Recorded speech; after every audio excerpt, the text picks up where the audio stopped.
వరంగల్ జిల్లా మాల సంఘాల జేఏసీ ఆధ్వర్యంలో ఈ ప్రెస్ మీట్కి వచ్చినటువంటి ఎలక్ట్రానిక్ మీడియా, ప్రింట్ మీడియా మిత్రులకి మరియు మమ్మల్ని రాష్ట్ర జేఏసీని ఆహ్వానించినటువంటి మా వరంగల్ మాల సంఘాల నాయకులకి, మహిళలకి, విద్యార్థులకి అందరికీ కూడా పేరు పేరున జై మాల, జై భీమ్. ముఖ్యంగా ఈరోజు ఉమ్మడి వరంగల్ జిల్లాకి రావడంలో ప్రధాన ఉద్దేశం, మీకు తెలుసు, సుప్రీంకోర్టు గైడ్లైన్స్ ఇచ్చిన తర్వాత ముఖ్యమంత్రి రేవంత్ రెడ్డి అసెంబ్లీలో ఆ సుప్రీంకోర్టు గైడ్లైన్స్ను అధ్యయనం చేయకుండా నేను వర్గీకరణ చేస్తున్నా అని చెప్పేసి ప్రకటించినటువంటి తీరుని యావత్ తెలంగాణలో ఉన్నటువంటి మాల సామాజిక వర్గంతో పాటు అన్ని కులాలు కూడా చాలా దిగ్భ్రాంతికి లోనైన విషయాన్ని గుర్తు చేస్తూ ఉన్నాను. సుప్రీంకోర్టు గైడ్లైన్స్ని అధ్యయనం చేసిన తర్వాత శాస్త్రీయంగా 59 కులాలకి రిజర్వేషన్లను సమానంగా పంపిణీ చేయడంలో కాంగ్రెస్ పార్టీ ఫెయిల్ అయిపోయిందని చెప్పేసి మేమైతే భావిస్తూ ఉన్నాం. రేవంత్ రెడ్డి గారు మంత్రులతో కమిటీ వేశాడు, షమీమ్ అఖ్తర్ కమిషన్ వేశాడు. మంత్రుల కమిటీ కానీ షమీమ్ అఖ్తర్ కానీ అన్ని జిల్లాలలో పర్యటించి ఆ జిల్లాలో ఉన్న 59 కులాలు ఈ 78 సంవత్సరాలలో విద్యా ఉద్యోగ రంగంలో ఏ విధంగా అభివృద్ధి చెందాయో ఒక లోతైనటువంటి అధ్యయనం చేసి ఏ సామాజిక వర్గాలకు రిజర్వేషన్లు ఇప్పటి వరకు అందుకోలేదో ఆ సామాజిక వర్గాలకు ముందుగా ప్రయాణించి వారు అందరికీ న్యాయం జరిగే విధంగా చేసి ఉంటే ఈరోజు మాల సంఘాలు, లేకపోతే మా మాల విద్యార్థులు, మా మాల నిరుద్యోగులు, మా ఉద్యోగస్తులుగా ఉన్న వాళ్ళకు ప్రమోషన్లలో ఈ 1 ఇయర్లో అసలు ప్రమోషన్లు లేవు, ఉద్యోగాలు లేవు, విద్యా అవకాశాలు లేకుండా మా అమ్మలని తడిబట్టతో గొంతు కోసినటువంటి రేవంత్ రెడ్డికి వ్యతిరేకంగా మొత్తం యావత్ తెలంగాణలో ఉన్నటువంటి మాల సామాజిక వర్గం ఈరోజు ఆలోచన చేయాలని చెప్పేసి ఈ యొక్క వరంగల్ జిల్లాకు రావడంలో ప్రధాన ఉద్దేశం.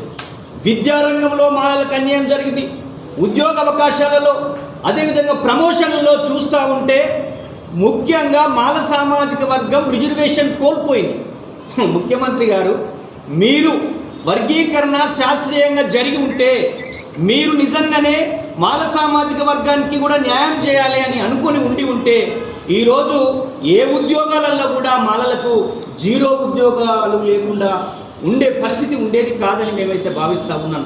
ఇది మాత్రము రాజకీయ కుట్ర. చంద్రబాబు నాయుడు శిష్యుడిగా ఉన్న రేవంత్ రెడ్డి ఆయన జిల్లాలో సుప్రీంకోర్టు ఏం చెప్పిందండి? లేటెస్ట్ జనాభా లెక్కలు తీసుకోమని చెప్పింది, ఎంపారికల్ డాటా తీసుకోమన్నది. ఈ 78 సంవత్సరాల్లో విద్యా ఉద్యోగ రంగాలలో ఏ సామాజిక వర్గం ఎక్కువ వచ్చిందో అవన్నీ కూడా పబ్లిక్ డొమైన్లో పెట్టి అన్ని రాజకీయ పార్టీల యొక్క అభిప్రాయం తెలుసుకొని ఇది రిజర్వేషన్లకు సంబంధించిన అంశం. ఈరోజు 59 కులాలు ఉన్న కులాలు ఏ కులానికి ఉపకులం కాదు. 59 కులాలకు సమానంగా సామాజిక న్యాయంతో కూడిన పంపిణీ జరగలేదు. అందుకే మాకు రోస్టర్లో అన్యాయం జరిగింది. రిజర్వేషన్లో ఇంకా 2% రావాల్సి ఉండే. మనమే అనుకుంటా, ఊర్లో తండ్రికి 2 కొడుకులు ఉంటారండి. పెద్ద కొడుకుకు 4 పిల్లలు అయినారు, చిన్న కొడుకుకు 2 పిల్లలు ఉంటారు.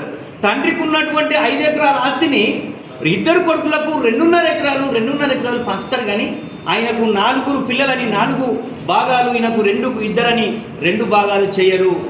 నీవు చేసిన వర్గీకరణ వల్ల మాల సామాజిక వర్గం మీద కక్షతో చేశావా, లేకపోతే కాంగ్రెస్ పార్టీలో ఉన్న బట్టి విక్రమార్క, వివేకునకు సీఎంగా పోటీ పడతారని చేశావో, ముఖ్యంగా రేవంత్ రెడ్డి మాలల మీద కుట్ర పన్నావు, మాకు రిజర్వేషన్ లేకుండా చేశావు.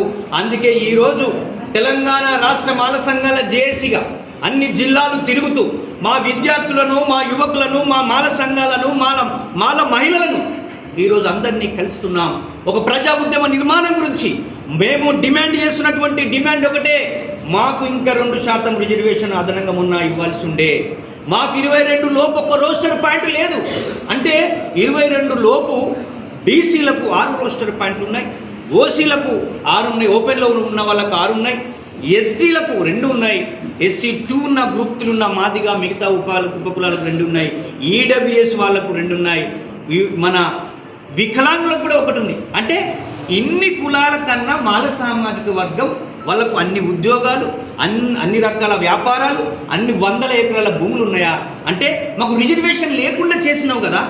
దీని విషయంలో మేధావులు కానీ, ఉద్యోగ సంఘాలు కానీ, ప్రజా సంఘాలు కానీ, యావత్ తెలంగాణలో ఉన్నటువంటి మొత్తం 3.5 కోట్ల మంది ప్రజలు కూడా మేము 1 ఇయర్గా ఉద్యమం చేస్తామంటే చూస్తూ ఉన్నారు.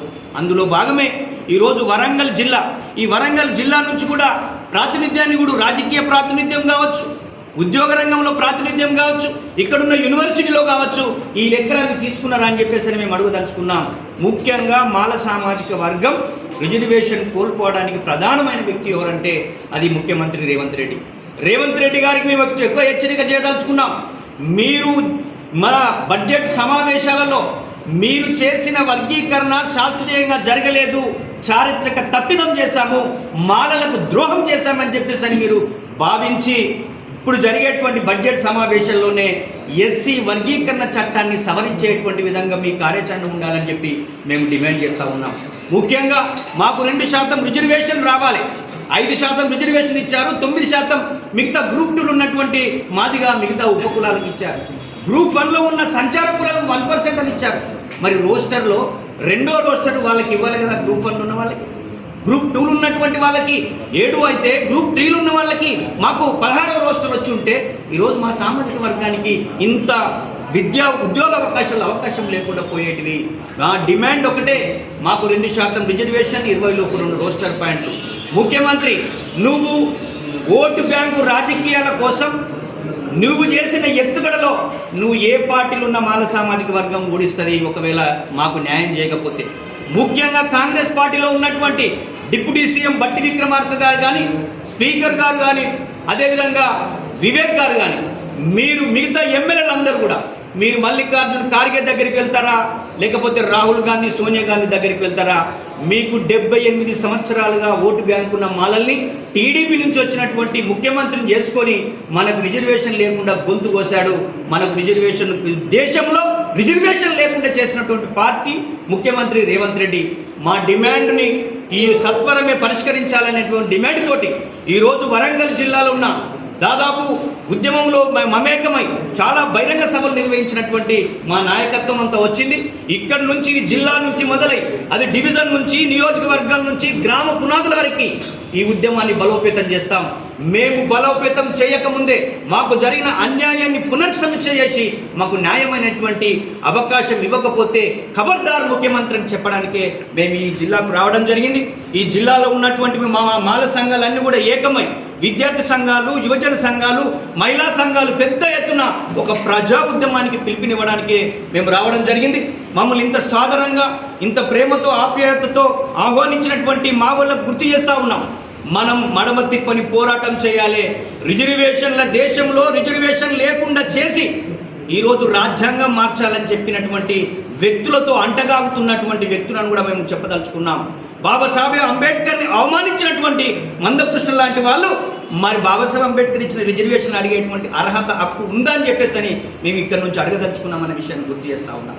అందుకే రిజర్వేషన్లు ఇచ్చిన బాబాసాహెబ్ అంబేద్కర్ని తులనాడుతూ ఆయన ఒక కులానికి ప్రతినిధి అని చెప్పేసి ఆయన వ్యక్తిగత ఉన్న నాలెడ్జ్ని, ఆయనకున్న జ్ఞానాన్ని, ఆయనకు ప్రపంచవ్యాప్తంగా పెరుగుతున్న ఆదరణని ఓర్చుకోలేక బీజేపీ లాంటి వాళ్ళు ఆడుతున్నటువంటి రాజకీయ డ్రామాలో మందకృష్ణ గారు పడద్దని చెప్పేసి గుర్తు చేస్తూ ఉన్నాం.